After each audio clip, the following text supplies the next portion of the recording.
calling from Mexico. Mm-hmm. As you may know, we have a lot of Catholic influence permeating our society. And I'm gay, and I live with my boyfriend in a big city, and it's a little bit more liberal, even though there's still a church in every street. Mm-hmm. But I'm fine. I can deal with whatever little hate I get every once in a while. But so I have a friend that I met at work who is a trans woman, Mm-hmm. and well, she is having a very difficult time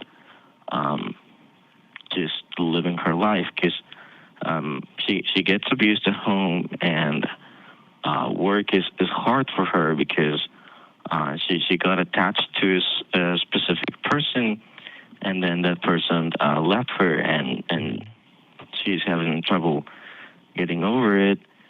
And I really want to help her out, but I really don't know how much can I do from here.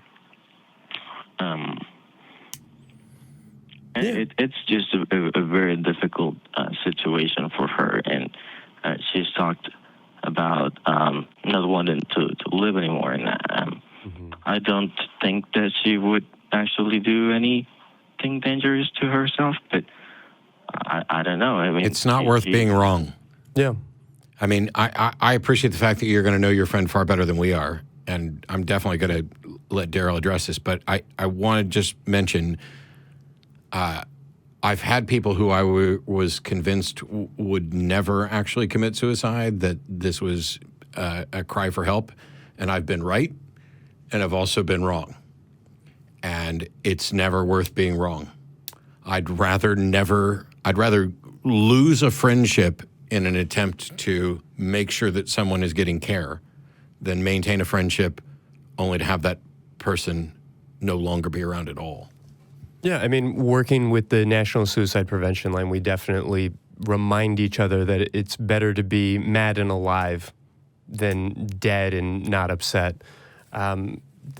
To that end, you know, I would say I myself am not super familiar with the resources in Mexico. I can say I did recently learn that the Trevor Project does receive calls from Mexico, and whether they're able to help her directly, I know confidently that they'll have a better understanding of what sorts of resources are available specifically in your area. So I'll make sure to, once again, I mean, we should probably just have that bannered on everything that we do, but I'll make sure to link that once again in the footnotes of the show. The Trevor Project is a great resource that I would recommend. Right. Anything else come to mind for you? No, that would be the first thing I would recommend, the Trevor Project, or the National Suicide Hotline. And I'm sure Mexico has it.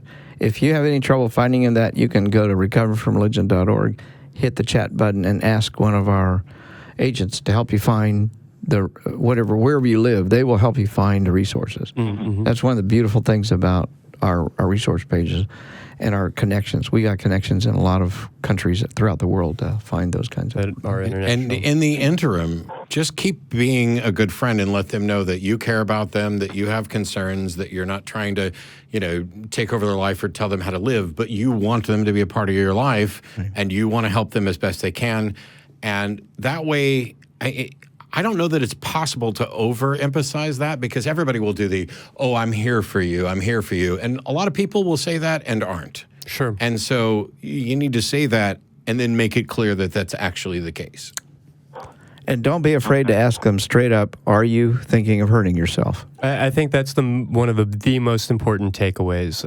There's this very common thought that if you mention suicide, if you invite that specter into the room, that you'll somehow put the thought in their head. And the research just does not bear that out. It shows the opposite. Absolutely. Right. It's important to be explicit if you do feel like that's a concern, to not use euphemisms of, well, have you thought maybe, ask somebody directly, are you considering suicide? Are you considering self-harm? These different things. Right. Good luck, Diego. I appreciate your kindness and while concern. It's not my show, by all means, call back and let them know, how things are progressing, whether they improve, if somebody got help, because that's the sort of stuff that all of us, I'm presuming, Yeah. care about here, because these are good people.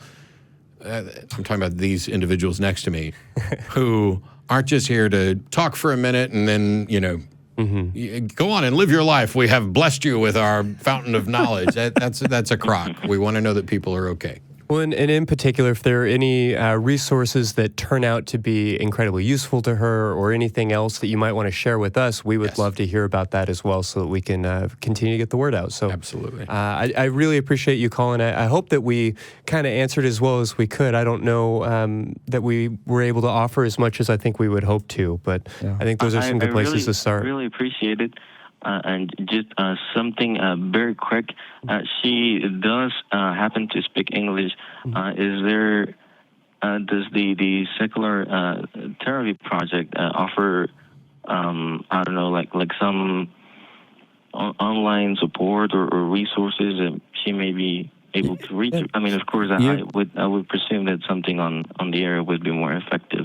You can search, you can register, she can register, or you can register yourself as a client and search our database. And we have a number, I think we counted something like 40% of our therapists will do distance counseling. Literally getting on Skype and talking or FaceTime or some video counseling. So being outside the United States is not an impediment. You can get somebody, you can get help. Now, they do have to charge. I mean, they are professionals. Sure. But that would be the first thing I would recommend. Yeah. Okay.